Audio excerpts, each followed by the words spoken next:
참 좋은 자리이고 또 반갑고 너무 기쁩니다. 저는 오늘 우리 모두의 인생 키워드, 또 우리 각 교회들, 우리 또 든든한 교회도 물론이고 그 키워드에 대해서 말씀을 드리려고 합니다. 그 키워드는 바로 그리스도를 주로 삼아입니다. 우리 시작하면서 한번 따라서 해보실까요? 그리스도를 주로 삼아. 그리스도를 주로 삼아. 이것이 우리들의 인생 키워드, 인생의 핵심, 초점, 방향, 영구적인 방향이 될 수 있기를 소원합니다.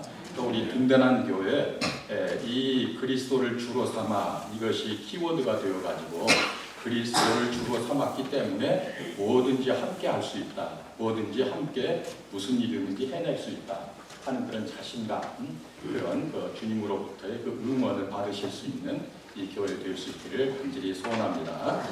오늘 이 본문 말씀을 주시는 그 배경, 베드로 전서가 쓰여지는 그 배경, 그러니까 수신이는 1세기 초대교회라는 거 다 알고 계시죠. 그리고 그때 당시 이제 여기저기 흩어져 있는 그리스도인들을 위해서 보내진 편지다 해서 디아스포라, 그리스도를 믿는 그 믿음 하나로 인해서 고향 산천을 떠나야 되고 또 자기의 원래 가졌던 자기 인생 목적도 다 뒤로 하고 오직 그리스도를 초점 삼고 살기 위해서 흩어져서도 믿음 지켜서 하는 사람들을 디아스포라라고 그러죠. 근데 그 흩어져 살던 그 지역은 뭐 지금의 그 터키 지역이 이제 주된 그 지역이 되죠.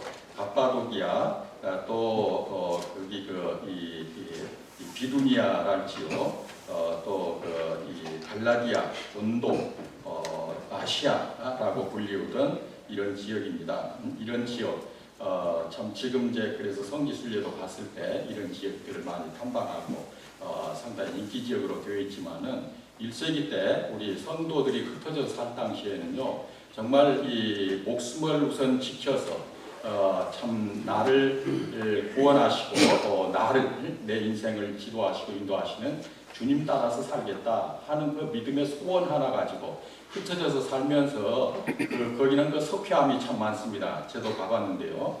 석회암은요, 이 파기는 쉬워요. 파기는 쉬운데 한번 파면은 공기에 접촉이 되면은 빨리 굳어져서 어떤 바위보다도 튼튼하더라고요. 그래서 이 여기저기 굴을 파고 들어가서 어떤 굴은 한 50명 수용할 수 있는 상당한 그 집회실로서 손색이 없는 그런 공간이 되기도 하고, 어떤 곳은 한 4명, 5명 들어가서 겨우 그냥 발 뻗고 발도 제대로 못 뻗을 정도의 그런 공간이 마련되고 한 것을 한나절 동안을 이굴저굴을 들어갔다 나왔다 하면서 이제 이 방문을 한 그런 적이 있습니다. 그 당시에 그렇게 피해서 살면서 살던 그 인적 구성을 보면은요, 사도 바울이 자기를 히브리인 중에 히브리인이라고 자랑 삼아서 말했어요. 그런 언어와 문화와 신앙을 지켜서 살던 바리새인 중에서도 바리새인, 히브리인 중에서도 히브리인 같은 그런 사람들도 있었고요. 또 그냥 히브리인 중에 히브리인이라고 볼 수는 없지만은 그냥 히브리인이라고 하는데 뭐 손색이 없는 그런 사람들도 있었고요. 또 이제 그냥 유대인이라고 불러야 되는 그런 층도 있었고, 또 이제 헬라화된 유대인들도 있었어요. 그리고 또 개종된 이방인, 기독교 신앙으로 믿음을 받기로 하고 모든 이방신을 버리고 개종한 이제 그리스도인들도 있었습니다. 또는 이제 단순히 그냥 정치적으로 뭘로 해서 로마의 눈에 안 띄려고 피해 살아야 됐던 그런 사람들도 종종 섞여 있었다고 들었습니다. 하여간 이 자기 모든 것을 떠나서 그 인종적으로 서로 다르고 문화가 다르고요. 헬라 철학에 더 능수능란한 사람들도 있었고, 그런 사람들이 어떻게 한 50명 수용하는 굴 속에서 1, 2년도 아니고요. 몇십 년, 몇백 년씩 그런 생활을 해왔을 수 있을까? 그걸 생각할 때요, 참 신기해요. 현대인들 조금만 뭐가 차이가 있어도 함께하기 힘들어요. 음식만요. 어떤 사람은 짜고 매운 것을 좋아하는데 어떤 사람은 그거 싫어요. 그런데 짜고 매운 것을 같이 주문했을 때 섭섭합니다. 섭섭해가지고 그 다음에는 그 사람하고 같이 식당 갈 마음이 없어져 버려요. 조금만 차이가 있어도요, 마음부터 다쳐버립니다. 모든 것이 다 다칠 것처럼만 생각을 해버려요. 같이 하는 거 참 쉽지 않아요, 현대인들요. 근데 그런 우리 현대인들에 비하면은 당시에 초대교회 디아스포라라고 불리우면서 석회암을 뚫고 들어가서 그 동굴에서요 공동생활을 할 수 있었던 그들의 비결이 뭔가, 우리가 처음 같이 합창했던 것처럼 그리스도를 주로 삼았다는 거, 그거 한 가지가 그 모든 다양한 사람들을 하나로 묶어냈습니다. 거기 가서요 제가 한 4명 5명 들어갈 수 있는 굴은 여기는 한 가족이 피신해서 있었던 모양이다, 그렇게 쉽게 짐작을 했는데요. 한 50명 모여 보이는 상당히 넓은 굴에 들어가서는요 거기가 바로 예배실이고 거기가 바로 생활터전이고 거기가 바로 여러 가족들이 공동생활하는 그런 곳이었어요. 와, 부부간에도 또 자녀들도요 다들 데리고 이렇게 피신해 왔는데 어떻게 이런 굴 속에서 공동생활이 가능했을까? 포장이라도 쳤을지 모르겠어요. 말뚝이라도 어떻게 세웠었는지, 가족별로 뭘 칸을 받고 잠을 잤는지 어쨌는지 모르지만 참 신기했습니다. 요즘은 어린애들도 자기 방 따로 안 주면은 불편하잖아요. 국민학교 들어가면서부터 내 방 따로 달라고 그러잖아요. 그런데 어떻게 신혼부부가요, 젊은 부부가 어떻게 공동생활을 할 수 있냐고요. 그런데 그것이 가능했어요. 아주 인간의 기본 생존권, 생존 문제까지도 가능했습니다. 그것이 바로 내가 세상에서 피해 살면서 뭐 이렇게 저렇게 몸의 안정과 경제적인 안정을 추구하는 것보다 그리스도를 주로 삼고 사는 것이 내 인생의 가치, 내 인생이 가야 될 게 있다 하는 이것을 분명히 방향을 잡은 것입니다. 그 다음에는요, 뭐 공동생활에서 오는 불편함, 음식 맛에서 오는 어떤 차이, 또 이 몸에서 나는 그 냄새가 있잖아요. 샤워 한 2-3일만 안 해도요 냄새가 나요. 제가 중국을 가끔 가는데요. 이 엘리베이터에 자주 타잖아요. 엘리베이터를 탔을 때 여자분들이 많이 탔을 때는 그런 대로 괜찮더라고요. 근데 남자들 3사람 이상만 타면은 이상한 냄새가 나요. 무슨 냄새인지 아시죠? 그 이상한 냄새가 나가지고 어서 내리고 싶어요. 예. 아마 일주일 이상 뭐 샤워 안 하거나 그러진 않았을 거예요. 그런데도 보통 어디 다른 데서 맡는 냄새하고는 달라요. 그래서 역겨워요. 그래서 얼른 내리고 싶습니다. 그런데요, 그 동굴 속에서요, 어떻게 한두 달도 아니고 1-2년도 아니고 몇십 년, 몇백 년을 그런 생활을 할 수 있었을까? 그리스도를 주로 삼았기 때문에. 나도 그리스도가 주님이시고 당신도 그리스도가 주님이시고, 와, 그러면 됐습니다. 우리 같이 삽시다. 차이라는 것은 아무것도 아닙니다. 같이 살자고요. 같이 거합시다. 공동 목표. 우리 주님 예배하는 것만에서는 우리 결코 양보하지 맙시다. 포기하지 맙시다. 서로 힘이 되십시다. 서로 길이 되십시다. 이렇게 살았던 거예요. 그렇기 때문에요, 그것이 기초가 되어가지고 오늘날 우리도 있습니다. 우리가 초대교회 성도들의 덕을 우리가 지금 누리고 있다.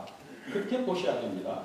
그리고 우리가 오늘날 살면서 할 일은요, 우리도 그 초대교회, 그 동굴에 피해서 살고 있던 그 초대교회 그 교인들의 그 선명한 인생 목표, 그리스도를 주로 삼아 살았던 그 목표, 그 목표가 오늘도 나에게 같은 목표가 되어야 된다. 우리 그렇게 받아들여야 됩니다. 그것은 뭐 2000년 전 얘기야. 지금 어느 시대인데 그 시대 걸 가지고 우리 보고 돈 받으라고 할 수 있냐고. 근데요, 성경은 같은 성경이에요. 그리스도 예수님은 같은 주님이시고요, 하나님은 같은 하나님 아버지세요. 같은 하나님께서 같은 말씀하십니다. 2000년 전 동굴 속의 생활에서도 그렇게 역사하셨고요. 오늘날 요즘은 핸드폰 하나 가지고도 클릭하면은 뭐 지구 저쪽 같은 저쪽에 있는 그 사진도 그 동시에 볼 수 있고 소식도 금방 들을 수 있고 그런 세상이지만은, 그러나 변하지 않는 것은 우리에게 그리스도는 주님이시다. 이거 한 가지가 오늘도 우리를 움직여야 됩니다. 그런데요, 우리가 이 한 가지를 붙들고 살기 위해서는 뭐가 필요하냐면요, 오늘 봉독하신 이 말씀에 보면은 선을 행한다는 말하고 또 의를 좇는다 하는 말하고 두 말이 같이 나옵니다. 같이 나오는데, 선을 행하라, 또 선한 양심을 가지라, 또 선을 행하되 낙심하지 말고 저희가 두려워하는 것을 두려워하지 말고, 저희가 두려워하는 것을 두려워하지 말라면 하는 말은 사람으로서 코로 호흡하면서 이 세상에 사는 동안 우리가 두려워할 것의 궁극적인 것은 결국은 목숨 문제예요. 목숨 문제. 그러니까 이 세상에서 우리가 당할 수 있는 궁극적인 것, 최종적인 것은 목숨입니다. 죽는 것, 우리를 죽이는 것. 세상은 우리를 그 이상은 못해요. 그래서 우리 이 마가복음에서도 예수님도 말씀하시잖아요. 너희의 목숨은 빼앗아도 영혼은 어찌할 수 없는 자들을 두려워하지 말고 너희 영혼까지도 멸할 수 있는 자를 두려워해라. 우리가 진정 주로 삼아야 될 분이 누구인가 그걸 분명히 알고 살으라고 예수님께서도 그렇게 말씀을 하셨어요. 그래서 우리는 이 세상에 살면서요 두려워하지 말고 저희가 두려워하는 것, 하나님 없이 사는 자들이 두려워하는 것을 두려워하지 말고 끊임없이 지속적으로 선을 행해라. 선을 행함으로써 저희가 우리를 선을 행하면서 사는 그리스도인을 조롱하고 그 학대하고 핍박하고 해가지고 쫓겨나게 만들고 재산 약탈하고 뭐하고 한 거 그것을 놓고 나중에 부끄러워할 수 있도록 내가 못할 짓을 했구나. 그런 마음을 스스로 가질 수 있도록 끝없이 선한 생활을 추구해라는 것입니다. 우리가 살아가면서요 요즘 돈이 만국 통상어라고도 하고 또 뭐를 그러죠? 미국 영어 뭐가 만국 통상어라고도 하지만은 그런 건 다 한계가 있어요. 돈의 가치를 아는 사람이나 움직일까요? 돈의 가치를 그걸 그 믿음으로 잘 정리한 사람한테는요 돈이라는 건 하나도 힘이 없습니다. 돈도 만국 통상어가 아니에요. 하나 만국 통상어가 있다면 선입니다. 선이라는 것은요 우리 사람 마음을 움직입니다. 사람 마음을요 움직이는 그거야말로 정말 만국 통상어. 언어가 통하든 문화가 다르든 뭐하든 어쩌든 간에요. 저 사람 참 나를 선하게 대하는구나. 나는 저 사람을 마음대로 대했는데 함부로 대했는데 저 사람을 이렇게 끝까지 나를 인격적으로 대해주고 유해주고 어찌하든지 붙들어 세워주려고 참 저렇게 끝까지 나를 붙들고 저러는구나. 그러면요 그 다음에는요 핍박하고 무시하고 밟으라고 해도요 못 밟아요. 자기 마음이 이미 움직였기 때문에. 하나님이 우리를 지으실 때요 선한 양심을 가질 수 있도록 하나님의 형상대로 지으셨다 할 때에는요 우리가 하나님의 형상대로 지음받은 인간들끼리 만국통상으로서 통할 수 있는 그 공통분모를 심으셨다는 얘기거든요. 그것이 바로 선입니다. 아무나 이해할 수 있는 아무나하고 통할 수 있는 그 선이에요. 그걸 행하면서 끝까지 포기하지 말고 그 길을 따라가는 것이에요. 여러분 우리가 그리스도는 우리의 주님이시다 그렇게 고백들을 하시는데요. 솔직히 한번 생각을 해보세요. 내가 그리스도 예수님을 주님이라고 하는 것이 예수님이요 바다를 놓고 막 잔잔하라 하니까 그 납치던 산채 같은 파도가 그냥 잔잔해지고 한 그런 기적을 베푸셨고요. 또 죽었던 자를요 나사로를 죽은 지 나흘이 됐는데 나사로야 일어나라 하니까 벌떡 일어나서 살아 움직이는 그런 생명체로 다시 돌려주셨고 하는 그런저런 능력, 기적 그것을 베푸신 분이기 때문에 우리가 예수님을 주라고 부릅니까? 주라고 여러분이 시인하십니까? 그것은 아니라고 봐요. 나폴레옹이나 히틀러 같이요 내 말 안 들으면은 너 당장이라도 파리 목숨 하나 죽이는 것보다 더 쉽게 죽일 수 있어? 너 어쩔래? 복종하겠습니다. 뭐 하겠습니다. 그래가지고 네가 나를 주라고 불러봐라. 그러면 할 수 없이 주라고 불러요. 그러나 마음으로까지 주라고 하겠어요? 세상에 그럴 사람 있어요? 능력 때문에 또 내가 아쉽기 때문에 그 사람을요 마음에서부터 감동되어서 빌립보서 2장 5절부터 11절에 보면 유명한 예수님이 어떤 분인가 하는 것을 간략하게 5절에 걸쳐서 기록한 그 말씀이 있어요. 본체, 하나님 본체시나 그 하나님인 것을 다 미뤄두시고 이 땅에 가장 낮은 무릎을 오시더니 모든 자를 위해서 십자가에 달려 죽으시고 그걸 보시고 하나님께서요 그 예수님을 일으키셔서 주라 시인하게 하고 그 모든 무릎을 꿇게 하셨다. 예수님이 이 땅에 사시면서요 그 대표적인 말씀이 이 요한복음 13장에 있잖아요. 제자들의 발을 씻기신 이 모습. 또 각색 병자들만 모여 있는 곳은 아무래도 냄새가 나요. 그 병자들이 막 우겨 싸고 따라다니고 쫓아다니고 소리 지르고 한 사람도 무시하지 않고 다 손 얹어서 낫게 해주시고 내가 명하노니 나으라고 해서 또 낫게 해주시고요. 예수님의 그 자상한 그 보살피심. 예수님이 당하시는 것은 핍박과 학대와 막 돌팔매기질을 하는 그런 것만 당해가면서도요 한 번도 악을 행하지 않고요. 같이 오른뺨 맞았다고 해서 오른뺨 때리지 아니하고요. 왼뺨 때리지 아니하고 도도 뺏겼다고 해서 이 상대방 거 뺏으려고 하지 않고요. 속옷까지 벗어줄 정도 그 정도의 인생을 사신 예수님. 그렇기 때문에 우리가 마음이 감동되어 가지고요. 저절로 우리 마음의 무릎을 꿇고 주님을 예수님을 주님이라고 알고 여러분 온 인생을 주님 따라 살기로 마음 잡수셨지 않습니까? 아멘 하셔야 돼요.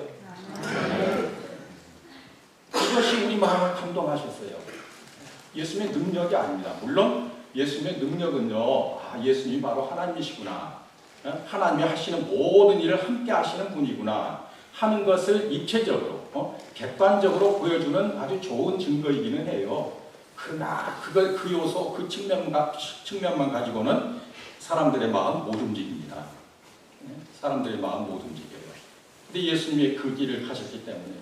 정말 선의 최고 극치의 길을 가셨기 때문에 로마의 백부장 같은 사람도요. 예수님 죽으실 때 묵묵히 보고 있더니 이는 진정 하나님의 아들이었도다. 그런 고백을 하잖아요. 예수님의 삶을 소문으로 듣고 알고 봐서 알고 또 자기대로 또 이리저리 이치를 따져서 생각해보고 하니까 이런 분은 정말 하나님의 아들이 아니고는 이런 길 갈 수 없다. 이는 진정 하나님의 아들이었도다. 그런 고백을 해요. 마음이 움직였습니다. 선이 마음을 움직였어요. 우리의 생활도요 그래야 됩니다. 저도요 나이야 아직은 팔팔한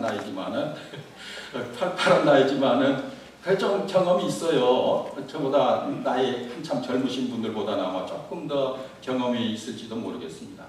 보면은요, 제가 간증할 수 있는 것은 그거예요.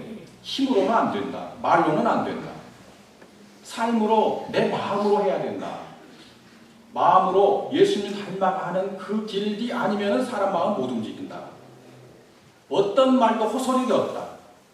제가 경험한 거 하나는 그겁니다. 예수님의 마음 품고 예수님의 길을 가면 그 길이 아니면은 그 인생의 방향이 아니면은 어떤 사람도 움직일 수 없다. 한 사람도 움직일 수 없다. 와이프도 움직일 수 없다. 자녀도 움직일 수 없다. 오직 사람의 마음을 움직일 수 있는 것은 예수님의 길을 따르는 것이다. 예수님의 마음. 아까 말씀드린 대로 빌립보서 2장 5절 너희 안에 이 마음을 품으라. 곧 그리스도 예수의 마음이니. 마음 품고 살으라고 그랬어요. 능력 닮으라고 하지 않았습니다. 예수님의 그 산상수훈 같이 마태복음 5장에서 7장까지 그 긴 말씀을 그냥 유창을 쫙 하시는 그 예수님의 언변 뭐라 그래요? 그거 본받으라고 안 했어요. 예수의 마음을 품으라. 그리스도 예수의 마음이다. 우리 든든한 교회 성도님들 그 마음 다시 한번 새롭게 하시기를 바랍니다. 그 마음이 아니면은요, 여러분 계속해서 더 어려워질 수도 있어요. 더 혼란 속에 빠질 수도 있습니다. 정말 마음 깊이 새기실 수 있기를 바랍니다. 우리가 예수님의 마음을 품고 사는데 걸리는 요소가 참 많아요. 요즘 사람들 돈 빼고 자존심 빼면 남는 거 하나도 없다고. 그런데 그 말이 진짜구나 하는 걸 느낄 때도 있어요. 세상에. 돈 빼고 자존심 빼면 남는 거 없다. 그런 말도 있고 그러는데요.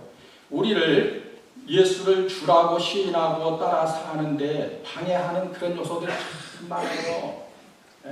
내가 가진 것, 내가 좀 잘한다고 생각되는 것. 그것이 자꾸 너 그 말 듣고 가만히 있어? 너 봐라. 누가 너보다 좀 앞서고 있다. 그건 너 가만히 있을 수 있어? 너도 뭔가 한 가닥 한다고 말들을 해야지. 나서야지. 부추깁니다.